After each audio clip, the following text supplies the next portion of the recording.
All right, guys, we back in here with an exchange from Larry Elder and Dave Rubin. It's titled "The Moment Larry Elder Changed Dave Rubin's Mind Forever: Systemic Racism." People have been telling me to react to this for a while now, but I haven't. But that's why we're here today. So before I start the video, don't forget to like, comment, share, subscribe. Now let's get into it. So, but you wouldn't not acknowledge that there are some systemic issues. Give me an example. Tell me what you think the most systemic racist issue is. What is it? Well, I would say that because black people in most cases, in many cases, were descendants of slaves, that racism as an institution, that it just, a certain amount of it just exists. 2015? Give me the most blatant racist example you can come up with right now. I think you could probably find evidence that, in general, cops are more willing to shoot if the perpetrator is black. What's your data than white. What's your basis for saying that? Last year. Well, look, I know a lot of people would say. Now, see, my thing is this: I'm open to having these type of discussions. Obviously, I'm a conservative, so I'm more of a Larry Elder, if I had to say so myself, as opposed to a Dave Rubin in this time. But when you say that something is systemic, you gotta provide proof that, like, if it's systemic, that means it's written in the books. Like, it's a system. It's laws. Like, it's written in the books. Like, you have to show evidence for that. You have to show proof for that. That's like the favorite phrase they love to throw around: systemic, institutionalized racism, da da da da da. But you can't just say, well, why do you think this black guy got killed by the police? Like, that's not an example, because it's too many factors that could have played on in that instance. Like, what Larry's asking for is, show me the examples of systemic racism, the laws. Like, show me something. Look what's going on in Chicago. I know what they would say. Yeah. I'm talking about what the facts are. 965 people were shot by cops last year and killed. 4% of them were white cops shooting unarmed blacks. In Chicago in 2011, 21 people were shot and killed by cops. In 2015, there were 7. In Chicago, which is a third black, a third white, and a third Hispanic, 70% of the homicides are black on black. About 40 per month, almost 500 per year last year in Chicago, and 75% of them are unsolved. Where is the Black Lives Matter on that? The idea that a racist white cop shooting unarmed black people is a peril to black people is BS. It's complete and total BS. And the reason... The numbers just don't show it. The numbers just don't show it. Yes, it happens, but does it happen overwhelmingly? Does it happen to the point where they need to be talking about it as much as they do? Do they ever objectively give you the news on who the person was that got shot and what he did leading up to the situation? Or do they trigger your emotions, try to get you angry, and get you out in the street protesting, distracted? The numbers aren't in the favor of Dave Rubin in this example. The reason for these so-called activists saying this is the assumption that racism remains a major problem in America. The media, CNN, especially MSNBC, runs down whenever a black cop shoots somebody, and it's some march on Washington. It's ridiculous. Black people have to... Yeah, don't forget, what's the saying?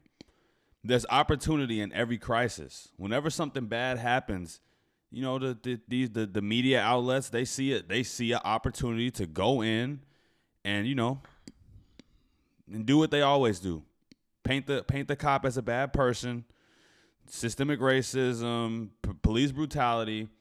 They get their hit story. They get out and leave, and whatever damage is done after that, they don't care.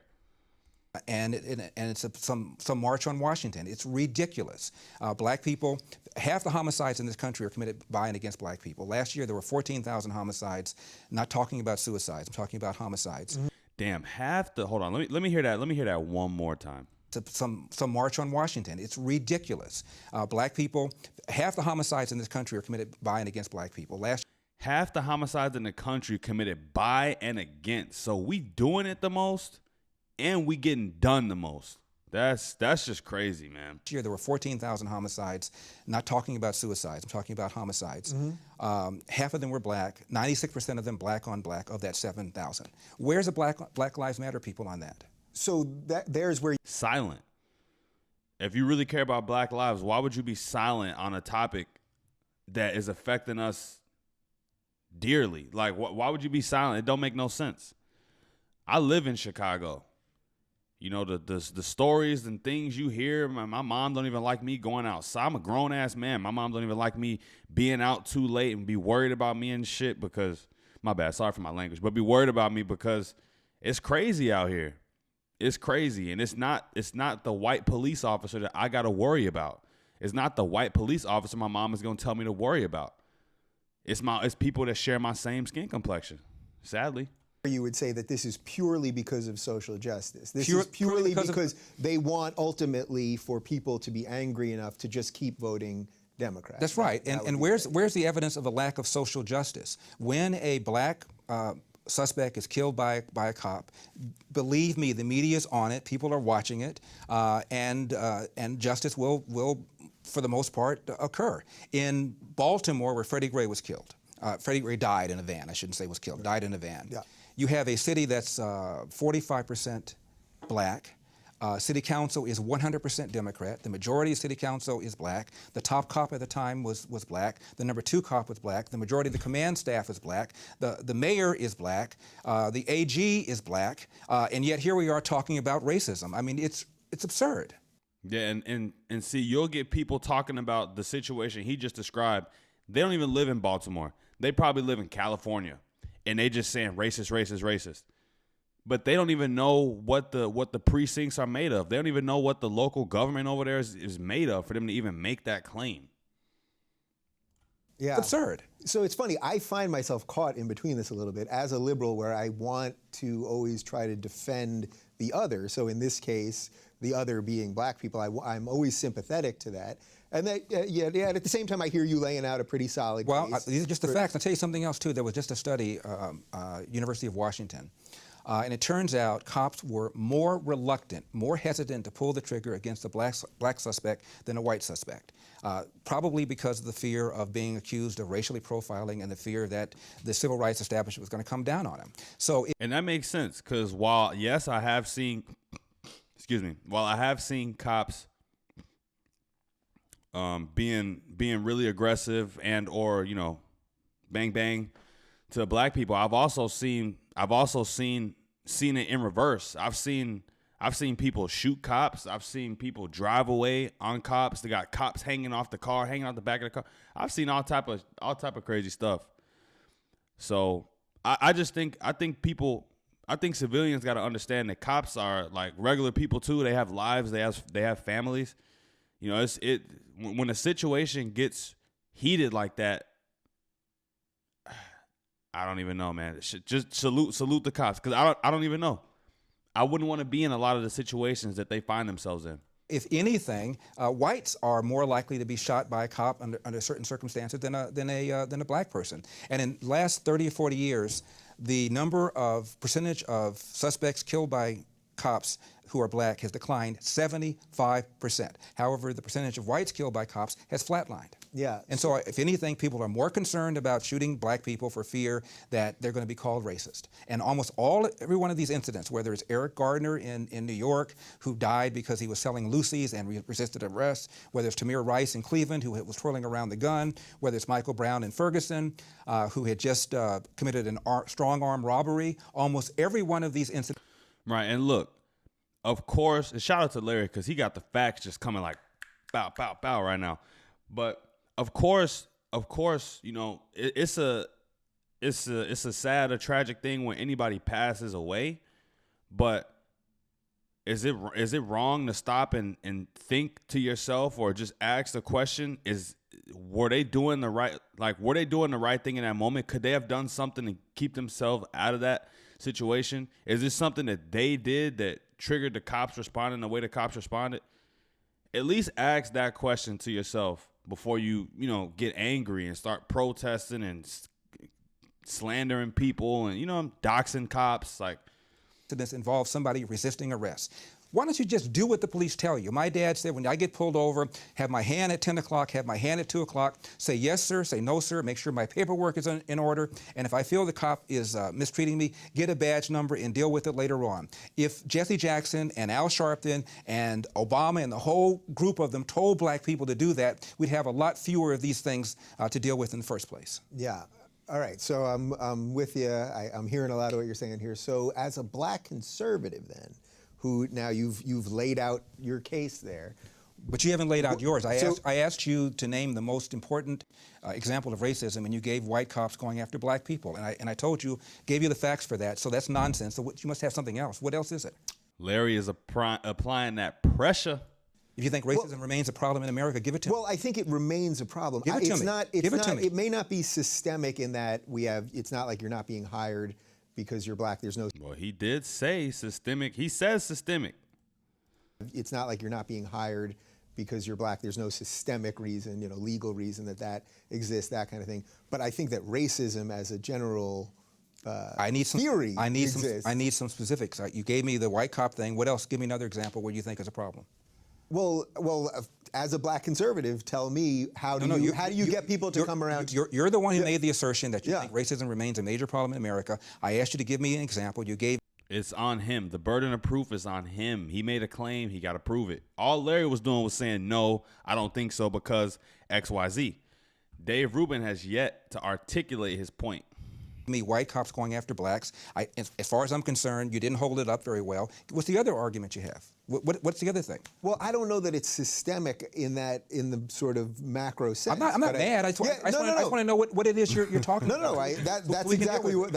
Believe me, that's 100% why I wanted to have you. Blacks are not getting into school. BS. We have a race. We have affirmative action. So a black person with an SAT and a GPA of X will get into a school faster and easier than a white person with an SAT. That's just facts. Say what you want about affirmative action. It gives opportunity. It gives blah, blah, blah, blah, blah, all that. Say what you want. That's what it is. The way he just described it, that's what it is. If you black, you got to get this score. If you white, you got to get this score. If you Asian, you got to get this score. That's what affirmative action is. Or a GPA of X. And if going to school is a route to the middle class, you can make an argument that blacks have an easier route to the middle class. If you're talking about about poverty, the poorer you are, the more accessible loans and grants are for you. The problem, the biggest burden that black people have, in my opinion, again, is the percentage of blacks, 75% of them, that are raised without fathers. And that has every other social negative consequence connected to it. Crime, not being able to compete economically in the country, being more likely to be arrested, that's the #1 problem facing the black community. And when I hear people tell me about systemic racism or unconscious racism, I always say, give me an example, and almost nobody can do it. So the family stuff. So I'll follow your logic there on the family stuff. What can actually be done about that then? I mean, because that's a big reverse the welfare state. In 1890, 1900, you look at census reports. A black kid, believe it or not, was slightly more likely to be born to a nuclear intact family than a white kid. Even during slavery, a black kid was more likely to be born under a roof with his biological mother and biological father than today. What's happened is we launched this so-called war on poverty in the 60s, where literally Lyndon Johnson sent people knocking on doors. I lived in the 60s, and people knocked on doors apprising women of their availability to welfare, provided there was no man in the house. And we went from 25% of blacks being born outside of wedlock in 65 to 75% right now. So they went around knocking and checking to make sure that there wasn't men in the house, so that these ladies could get welfare. Wow. And Lyndon B. Johnson was the same one that said, I'm going to have these N-words voting Democrat for 200 years. Man, with all the information out, with all the information available in 2022, I don't understand how people don't know this stuff yet. People's complacency when it comes to knowledge, being exposed to different knowledge or new knowledge, is baffling. And you look at how much money that we spent on welfare, and the lines are parallel. It was a neutron bomb dropped on this country, not just on the black community, but on people in general. At one time, only about 5% of whites were born outside of wedlock. Now, 25% of whites are born outside of wedlock. Right, and that's one thing I want to say too before the video wraps up. I know it's been going for a while, but you know, to say that this microscope that people who, you know, really believe in racism like to use, the microscope that they use on black people, the things that are happening to black people are happening to white folks too, and other races. I think it's just an American thing. I think it's just an American thing. Like you said, white kids are being born out of wedlock now too. You know, the white middle class is probably being shrunk too, along with every other color. It's not white against black. It's not white against POCs. It's the ruling class, and then there's us, the citizens. Agree or disagree with that, but I think if there's some sort of versus we need to be looking at, it's that, not any color on color type of thing, man. I was in college in 1970, and there was a report called the Moynihan Report, The Negro Family, A Case for National Action. It was written by a liberal, by a man who became a Democratic senator from New York. And at the time, 25% of black kids were born outside of wedlock. He said, my God, this number is horrific. If we don't do something about it, it could get even higher. Well, fast forward, 25% of white kids are now born outside of wedlock. It is the #1 problem in this country, and what we've done, in my opinion, is we've economically incentivized women to marry the government, and we've allowed men to abandon their financial and moral responsibility. And now we have this. Wow. Strong words by Larry Elder. And, you know, it's just become so normal at this point. And this is why, closing statements, it's important to learn history. If you can connect the dots of history and see where things started to go off the rails, you can make some sort of change in the present day. Not enough people even care about history enough. And not enough people are willing to go learn about history from someone that they don't approve of already, from someone like a Thomas Sowell, like a Larry Elder. Like people like this could really, people like Thomas Sowell and Larry Elder could really change your mind if you open to hearing it. Because they don't just say nonsense. They got facts behind it. They got personal anecdotes. They've both been around for a long time. They've literally seen it with their own eyes. But that's it for the video, man. Don't forget to like, comment, share, and subscribe on your way out. And let me know what you want to see next. Until next time, peace.